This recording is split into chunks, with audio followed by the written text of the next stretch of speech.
8:30 বেজে গেছে আর আমার সেই লেভেলের খিদা পেয়েছে। আর আমি দিদিকে আজকে আবদার করেছি যে আজকে আমাকে কিছু বানিয়ে খাওয়াতে হবে। তো দিদি বলছে আজকে আমাকে খাবার বানিয়ে খাওয়াবে, বাট কী খাওয়াবে এখন সেটা বলেনি। তো চলো গিয়ে দেখা যাক। এই দিদি, তোর কী রান্না করে খাওয়াবে আজকে? বিরিয়ানি।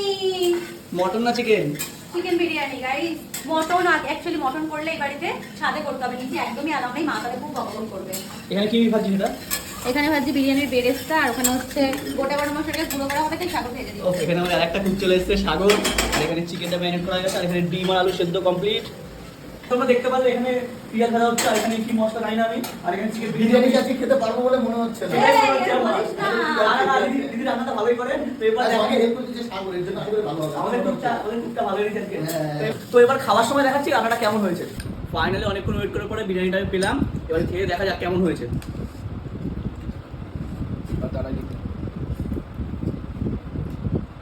সেরা হয়েছে, সেরা দারুণ হয়েছে। কত টেস্টি হয়েছে সিরিয়াসলি, মানে আমরা মানে দুজনে ভাবতে পারিস না যে এরকম টেস্টি হবে। দারুণ হয়েছে, দারুণ। এরপর তাহলে কি করে খাওয়াবে একটু বলে দে সবাইকে, বন্ধুদের বলে দে। পিৎজা। পিৎজা, চলো। তো দেখা হচ্ছে নেক্সট ভিডিওতে, টাটা বাই।